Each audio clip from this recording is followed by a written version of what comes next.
ഭരണകക്ഷിക്ക് മുഖ്യമന്ത്രിക്കും കൂട്ടർക്കുമൊക്കെ ഒരു സമയം കൊടുക്കാൻ ഞങ്ങൾ പ്രതിജ്ഞാബദ്ധരാണ്, ഉത്തരവാദിത്ത ബോധമുള്ളവരാണ്. ഒരിക്കലും ഞങ്ങൾ ആദ്യ സമയത്ത് കടന്നാക്രമണത്തിലേക്ക് കടക്കില്ല.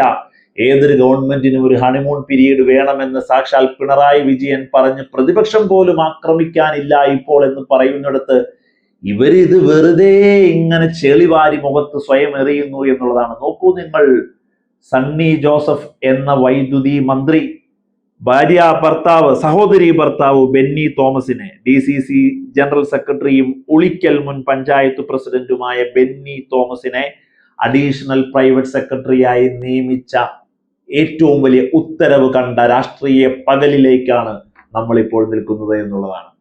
ഒരു രണ്ടാഴ്ച കഴിഞ്ഞിട്ടേ ഉള്ളൂ. ഇതിനൊക്കെ ഒരു സമയം പോലും എടുക്കാതെ പ്രതിഷേധിക്കാൻ, ശക്തമായി ഇങ്ങനെ ഇതൊക്കെ പറഞ്ഞ് ഇതിനെ പ്രതിരോധിക്കാൻ നമുക്ക് എങ്ങനെ ഇത് ഹോൾഡ് ചെയ്യാൻ പറ്റും എന്നുള്ളതാണ്.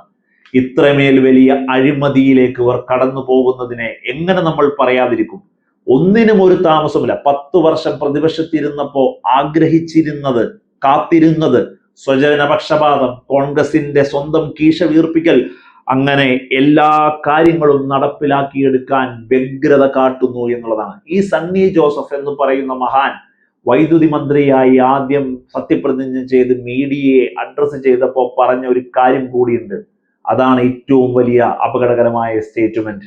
200 വർഷത്തേക്കുള്ള തോറിയം നമ്മുടെ കയ്യിലുണ്ട്. വൈദ്യുതി ഒരു കാരണവശാലും കേരളത്തിന്റെ കൈവിട്ടു പോകില്ല എന്ന് പറഞ്ഞ വൈദ്യുതി മന്ത്രി കെ കൃഷ്ണൻകുട്ടിയിൽ നിന്ന് അധികാരം ഏറ്റെടുത്ത് ഈ മഹാൻ ആദ്യം വന്നിട്ട് പറഞ്ഞ സ്വയം പര്യാപ്തത ഒരിക്കലും നമുക്കുണ്ടാവാൻ സാധ്യതയില്ല. പുറത്തുനിന്ന് നമ്മൾ ഇനിയും വൈദ്യുതി വാങ്ങേണ്ടി വരും. വൈദ്യുതി വലിയ പ്രതിസന്ധിയിലാണ് വൈദ്യുതി ബോർഡ് എന്ന് പറയുന്ന പ്രജുഡിസ് മൈൻഡോടുകൂടി ശുഭാപ്തി വിശ്വാസത്തെ ഇല്ലാതാക്കുന്ന സ്റ്റേറ്റ്മെന്റ് കൂടി പറഞ്ഞു എന്നുള്ളതാണ്. അപ്പോൾ അദ്ദേഹത്തിന്റെ വകുപ്പിൽ യാതൊരു വിധത്തിലുള്ള കോൺഫിഡൻസും ഇല്ല. ഇനി ഉള്ളതെന്താ? 5 വർഷം തീർക്കുക, സ്വന്തക്കാരെയും ബന്ധുക്കളെയും ആവശ്യമുള്ളവരെയെല്ലാം കയറ്റേണ്ടടുത്ത് തിരികെ കയറ്റുക, കൃത്യമായി ഇങ്ങനെ മുമ്പോട്ട് പോകുക, ടെണർ അവസാനിപ്പിക്കുക, കീശ വീർപ്പിക്കുക എന്നുള്ളത്.